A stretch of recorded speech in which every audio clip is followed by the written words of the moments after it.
सभी को मात्र नर्मदे हर, जय हिंद, जय भारत। ये हमारा लेक्चर नंबर 5 है बच्चे। लेक्चर नंबर 4 में हमने लॉज ऑफ एक्सपोनेंट पढ़े थे और लेक्चर नंबर 5 पे हम उसी के ऊपर कुछ बेसिक्स क्वेश्चंस करेंगे, ठीक है। तो अब मैं समझाने की कोशिश करता हूं। ये सब आपकी एनसीईआरटी बुक के क्वेश्चन है, तो पहले हम लोग एनसीईआरटी बुक के क्वेश्चन के ऊपर प्रैक्टिस करेंगे, फिर मैं कुछ आप लोगों को एक्स्ट्रा क्वेश्चंस भी करवाऊंगा, ठीक है ना। 3 की पावर 7 डिवाइडेड बाय 3 की पावर 2 मल्टीप्लाई बाय 3 की पावर 5। चलिए आओ इसको समझते हैं बच्चे बहुत ध्यान से। देखिए मैंने आपको पढ़ाया था कोशिएंट लॉ। जब दोनों बेस सेम होते हैं, जब दोनों बेस सेम होते हैं और डिवाइड हो रहे होते हैं, मैंने आपको पढ़ाया था जब दोनों बेस सेम होते हैं और डिवाइड हो रहे होते हैं तो उस वक्त क्या होता है, दोनों बेस मिलके क्या हो जाता है, एक बेस। दोनों बेस मिलके क्या हो जाएगा, एक बेस।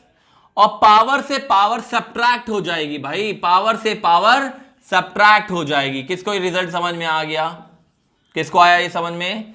दोनों बेस मिलके एक बेस हो जाएगा और पावर से पावर सब्ट्रैक्ट हो जाएगी, ठीक है। यहां तक आ गया समझ में।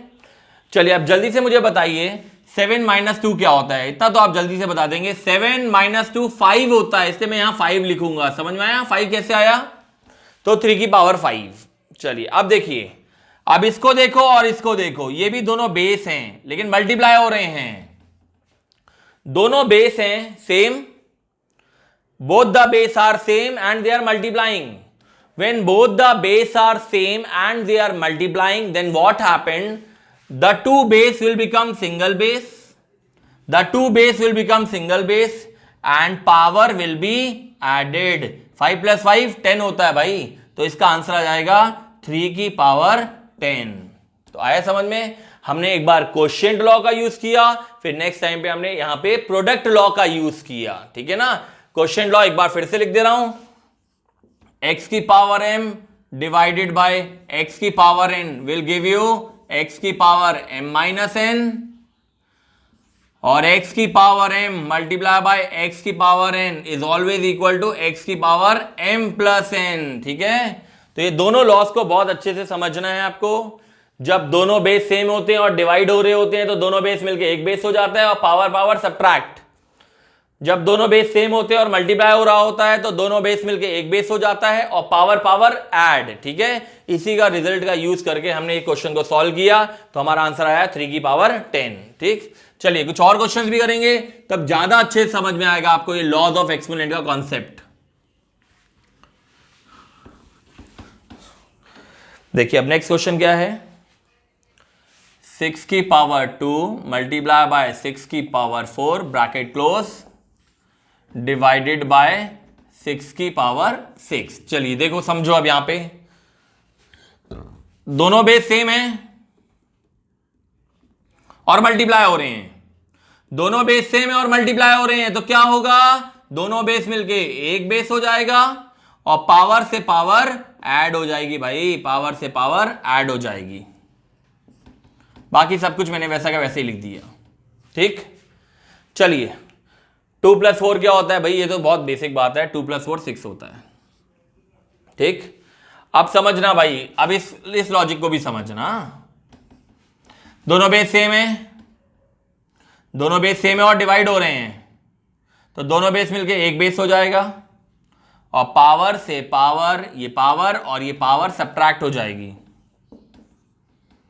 तो ये क्या हो जाएगा 6 की पावर 0। आपको मैंने पढ़ाया था anything raise to 0 is always 1, anything raise to 0 is always 1। किसी भी चीज की पावर अगर 0 है, मैंने पढ़ाया था किसी भी चीज की पावर अगर 0 है तो इसका आंसर हमेशा 1 आएगा। किसी भी चीज की 6 की पावर 0, इसका आंसर 1 आएगा, ठीक है। तो लिख लो बच्चे फटाफट, इस क्वेश्चन का आंसर 1 आने वाला है, ठीक, गुड, बन गया। चलिए कुछ और क्वेश्चंस करेंगे, तब ज्यादा अच्छे से समझ में आएगा आपको। और लॉज के बारे में, लॉज ऑफ एक्सपोनेंट बड़ा इंपॉर्टेंट चैप्टर है, आगे तक आपको काम आएगा ये चैप्टर। चलिए थर्ड क्वेश्चन है 3 की पावर 2 मल्टीप्लाई बाय 3 की पावर 4। इसको मल्टीप्लाई का भी साइन बोलते हैं। ये डॉट का मतलब मल्टीप्लाई भी होता है भाई, ठीक है, डॉट का मतलब मल्टीप्लाई भी होता है। चलो सारे बेस इक्वल हैं, जितने बेस हैं सब आपको इक्वल दिख रहे हैं, 3 3 3 और मल्टीप्लाई हो रहे हैं। मैंने आपको पढ़ाया है जब बेस इक्वल होते हैं और मल्टीप्लाई हो रहे होते हैं तो सारे बेस मिलके एक बेस बन जाएगा और पावर से पावर ऐड हो जाएगी। तो ये क्या होने वाला है, सारे बेस मिलके एक बेस बनने वाला है और पावर पावर ऐड होने वाली है, पहले पावर्स ऐड होने वाली है। ये इसका आंसर है 3 की पावर 14। ठीक है, जल्दी लिख लो बच्चे।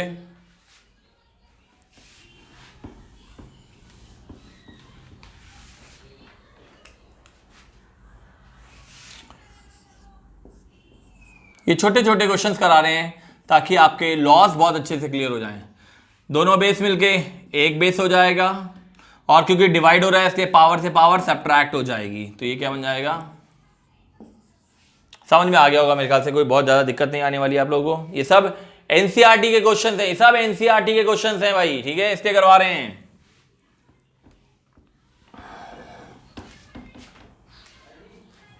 ये सब छोटे छोटे क्वेश्चन है जो एनसीईआरटी बुक में दिए हैं आपके। चलो, दोनों बेस सेम है और मल्टीप्लाई हो रहे हैं, दोनों बेस सेम है मल्टीप्लाई हो रहे हैं, तो दोनों बेस मिलके एक बेस हो जाएगा और पावर से पावर ऐड हो जाएगी, पावर से पावर ऐड हो जाएगी। तो ये इसका आंसर आएगा 3 + 2 5। ठीक है, जल्दी लिख लो, एक ही पावर 5। जल्दी लिख लो नेक्स्ट क्वेश्चन। ठीक है, बन गया। नेक्स्ट क्वेश्चन अपने आप से ट्राई करेंगे आप लोग, अपने आप से ट्राई करेंगे। मैं 2-3 क्वेश्चन लिख दे रहा हूं। 7 की पावर x मल्टीप्लाई बाय 7 की पावर 2। नेक्स्ट 8 की पावर x डिवाइडेड बाय 8 की पावर 2। चलिए दोनों क्वेश्चन कर लीजिए फटाफट। ये आपके एनसीईआरटी बुक के क्वेश्चंस हैं। एक में प्रोडक्ट लॉ लगेगा, एक में क्वोशिएंट लॉ लगेगा। दोनों बेस मिलके एक बेस हो जाएगा और पावर से पावर ऐड हो जाएगी। बस x + 2 ऐड नहीं हो सकता और आगे इतना ही रहेगा, x + 2 बस इतना ही रहेगा। दोनों बेस एक बेस हो जाएंगे और पावर से पावर सब्ट्रैक्ट हो जाएगी। ठीक है ना, तो यहां पे मैंने लगाया प्रोडक्ट लॉ और यहां पे लगाया मैंने क्वोशिएंट लॉ। ठीक, चलिए गुड।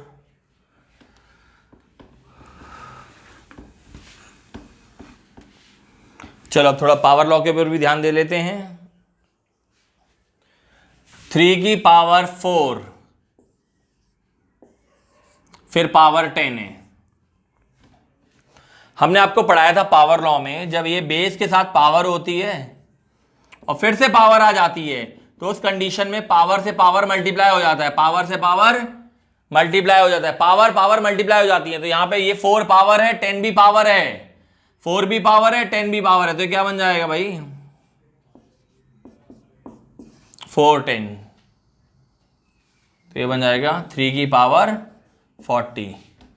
पावर से पावर को मल्टीप्लाई कर दिया, पावर से पावर को मल्टीप्लाई, 4 10 जा 40। ठीक है, चलिए कुछ और क्वेश्चंस करते हैं, समझ में आएगा। Practice makes a man perfect. बहुत अच्छा क्वेश्चन करा रहे हैं। अब 2 की पावर 20 अपने आप से करेंगे आप लोग।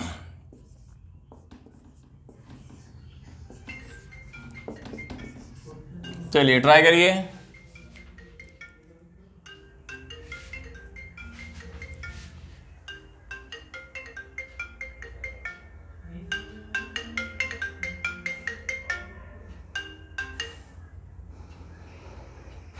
तो क्वेश्चन ट्राई करिए, क्वेश्चन ट्राई करिए, जल्दी से अपने आप से ट्राई करिए। ठीक है, दोनों बेस मिलके एक बेस हो जाएगा, पावर से पावर सब्ट्रैक्ट भाई। 20 - 15 क्या होता है, 5 यार। चलो दोनों बेस मिलके एक बेस हो जाएगा और पावर से पावर ऐड। ये लॉस भी लिखते जाना है आपको, साथ साथ में लॉस भी लिखना है भाई आपको। ठीक है ना, जब भी आप क्वेश्चन सॉल्व करेंगे तो उसके लॉस लिखना है। 5 + 3 8 हो जाएगा। चलो लास्ट क्वेश्चन लिख लो फटाफट, इस लेक्चर का लास्ट क्वेश्चन।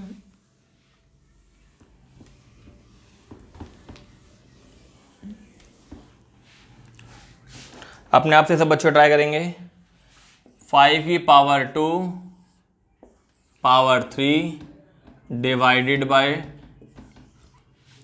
5 की पावर 6। चलिए ठीक है, पहले यहां देख लो, ये पावर है, ये भी पावर है, पावर से पावर मल्टीप्लाई हो जाएगा।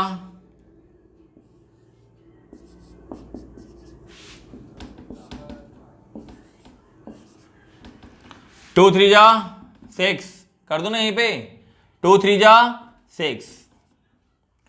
चलो दोनों बेस सेम है तो दोनों बेस मिलके एक बेस हो जाएगा और पावर से power subtract. Anything raise to 0 is always 1, anything raise to 0 is always 1। तो मेरे ख्याल से इस लेक्चर में आपको इन लॉस को यूज कैसे करना है वो अच्छे समझ में आया होगा। थोड़ा और आने वाले लेक्चर में प्रैक्टिस करेंगे तो आप परफेक्ट हो जाएंगे इस चैप्टर में। ठीक है बच्चे, all the best, thank you बच्चे, god bless you to all of you, thank you.